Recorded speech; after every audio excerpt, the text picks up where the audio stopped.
Well, good evening, visitors. Welcome to the Australian War Memorial's Last Post ceremony. My name is Richard Cruz, and joining us today from the Royal Australian Navy is Warrant Officer Nikolai Roaf. We welcome the veterans who have served, those that are still serving, and the families that love and support them. We acknowledge the members of RSL and Services Clubs Association, RSL Victoria and RSL Queensland, who are watching the broadcast of this ceremony across Australia. During this evening's ceremony, wreaths will be laid at the base of the Pool of Reflection by visitors to the memorial. If you're able, I invite you all to please stand and join in singing the national anthem.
The Australian War Memorial was the vision of Charles Bean, Australia's first World War official historian.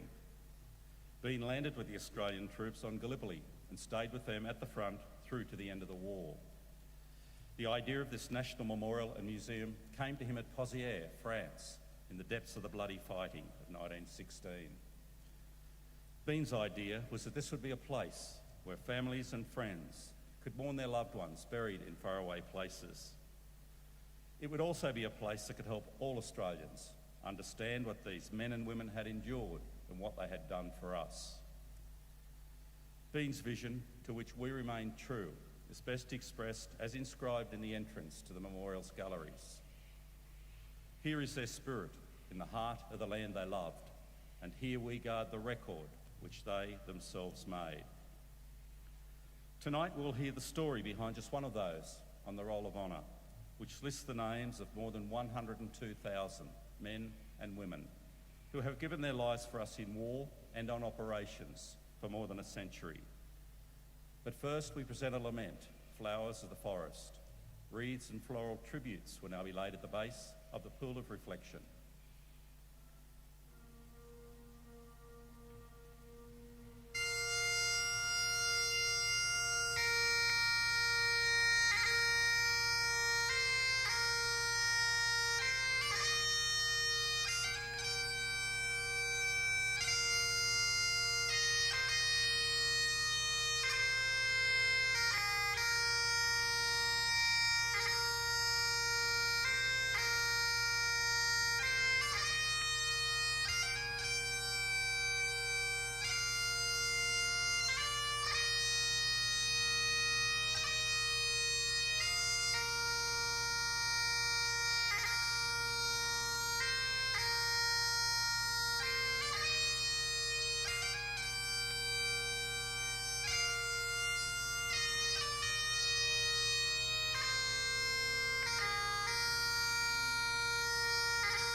today we remember and pay tribute to Flight Sergeant Harold John Earl.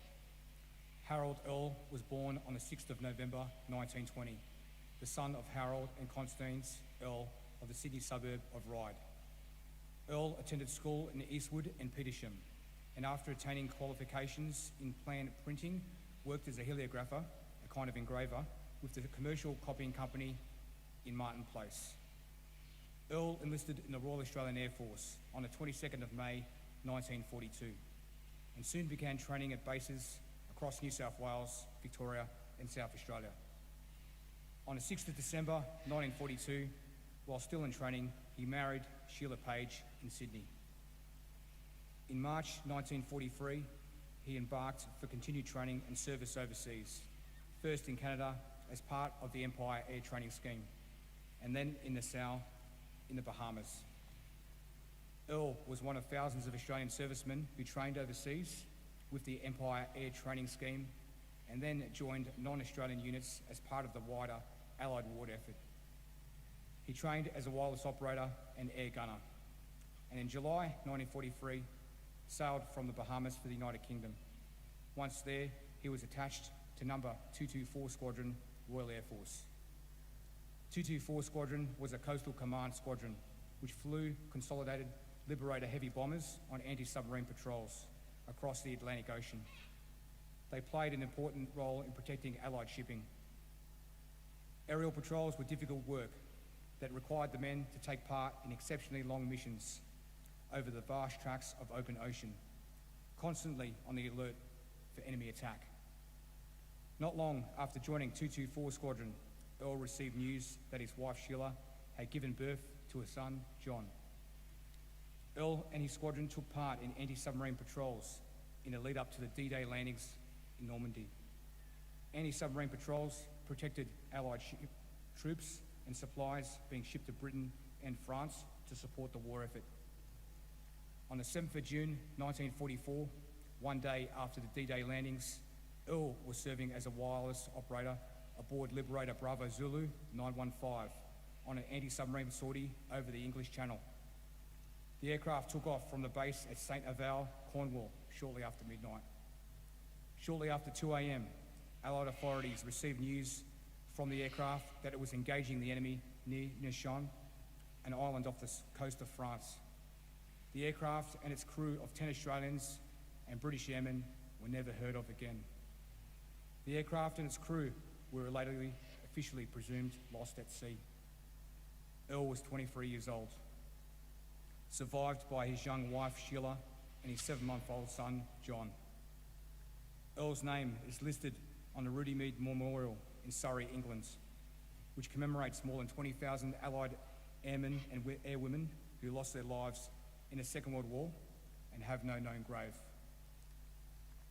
His name is listed on the Roll of Honour on my left, among almost 40,000 Australians who died while serving in the Second World War.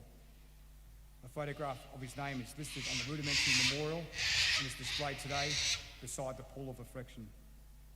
This is but one of many of the stories of service and sacrifice told here at the Australian War Memorial. We now remember Flight Sergeant Harold John Earl, who gave his life for us, for our freedoms, and in the hope of a better world.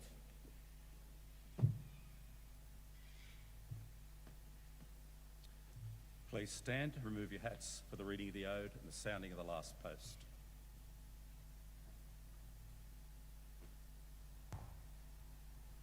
They shall grow not old, as we that are left grow old. Age shall not weary them, nor the years condemn. At the going down of the sun, and in the morning, we will remember them. We will remember them.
lest we forget. lest we forget.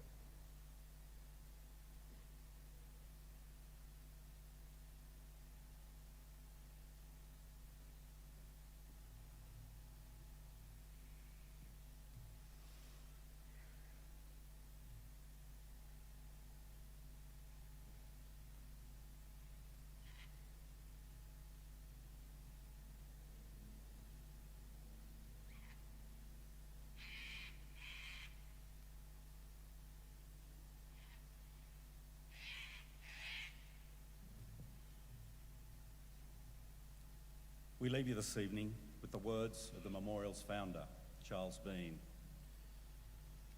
Many a man lying out there at Pozières or in the low scrub at Gallipoli with his poor, tired senses barely working through the fever of his brain has thought in his last moments, well, it's over. But in Australia, they will be proud of this. Ladies and gentlemen, girls and boys, that concludes this evening's last post ceremony. We thank you for visiting the Australian War Memorial and wish you all a very good evening. Thank you.